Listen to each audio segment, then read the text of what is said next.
Hey folks, it's the Red, getting back to the Crash Bandicoot 2 No Damage Run. Get your tickets now for the night fight!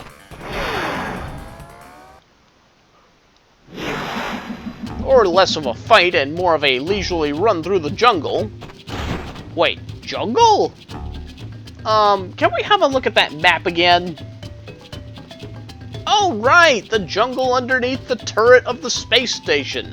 Silly me, I forgot that every space station has a jungle built into it. Anyway, taking a page out of the Lights Out stages from Crash 1, we have another stage that's completely in the dark, and we have to light the way with a separate entity. Before, we had to do it with Aku Aku and occasionally recharge him by breaking Aku Aku crates. Now we just have a Firefly that will hang around for a little while. This is much better. This makes it so that you can take damage without losing your light source and effectively making you dead on the spot, since you can't see where you're going. Anyway, we have a death route coming up, but we can't go down it just yet. Sadly, I cannot get both gems in one run, because backtracking on this stage is pretty much impossible.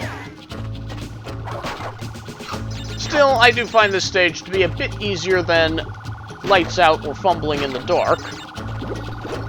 And you might recognize these robots from Heavy Machinery and Castle Machinery from Crash 1. They're the ones that were immune to all of our attacks, and they still are now, so don't bother attacking them. And here's our well-hidden crystal. Well hidden by grace of the fact that it's in the middle of the darkness. So I guess, really, that's the most well-hidden crystal yet.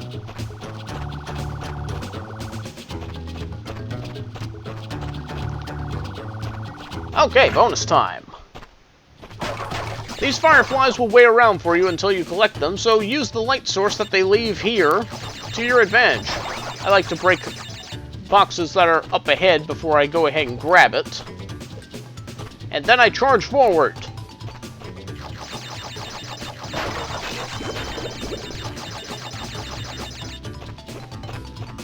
So don't take the Firefly until you're ready to start moving forward. Don't waste perfectly good brightness bouncing on bounce crates like this.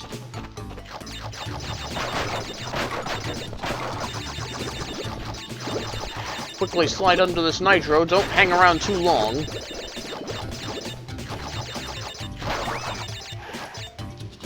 And there we go. Got quite a bit of Wumpa Fruit out of that one. And let's continue on. Whoops, I didn't get the fly. There we go.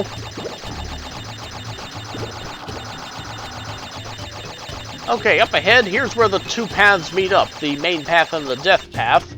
But we need to go backwards through the death route in order to find a couple more boxes right at the tail end of that death route. Pretty evil place to put those, in my opinion, but yeah. That's pretty nasty. Anyway, back to the main path. We'll have a look at the death route proper soon enough.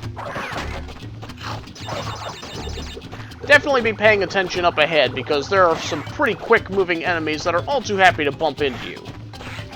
Another thing that also throws me off about the light sources in this game is that I can't tell if I'm coming up to a hole or if I'm going into a mound, or just a slope in the ground. Anyway, set off your nitros, and there's our box completion gem.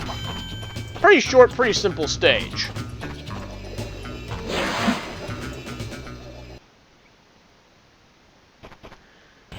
So, our mostly complete stage, we have the crystal and one of the gems. But we're not done yet, so let's get back in there. Gonna have to talk and run here, but now it's time for the death route. Hurry up, we've only got a little bit of time. Do a slide jump to get over this first hole, and then get ready for two smaller ones right behind it. It also forces you to go uphill, so leave yourself enough room to get over it. And once again, we're going to have very fast enemies, so be ready to answer to them as soon as you get to them. Whoa. This part can be a bit nerve-wracking. Wait for him to move away and then jump over this hole to take him out. Alright, we've got to the gem. Now let's just get out with it. If you have to wait, then do so, but don't wait around too long, because this Firefly really doesn't leave you much time to get across. Ugh. And here's the 2 boxes that we had to take out in our first run, and the 2 holes that we jumped over. And we're back at the main route. Alright, I'll see you back in the warp room. Okay, now we've got the other gem. So now we can do a proper crash dance.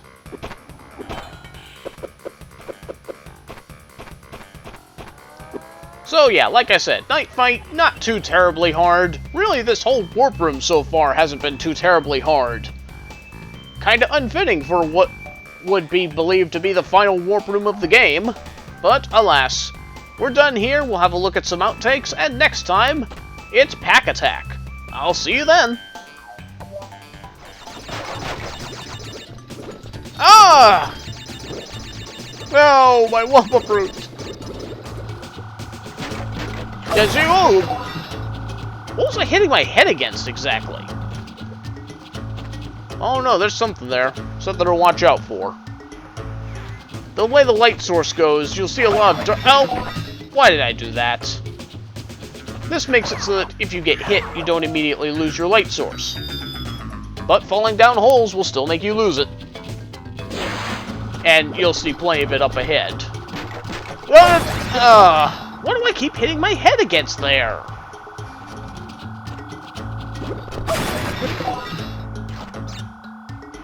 How did I even do that? I didn't spin. But it still does have... Okay, apparently you can't crouch next to Nitro. Nice to know. But it still does have its moments, and we'll see them soon enough. I missed the box. How did I still hit the Nitro? I swear the hit detection on that is so weird. It's good to clear out as much as you can up ahead before you move forward. Full jumps help too. We have the return of these spinning propeller... yeah, they're as painful as ever. A slate. Oh, you rats! Ah, so close to the end.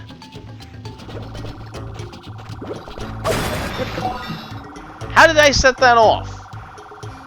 How, I ask you?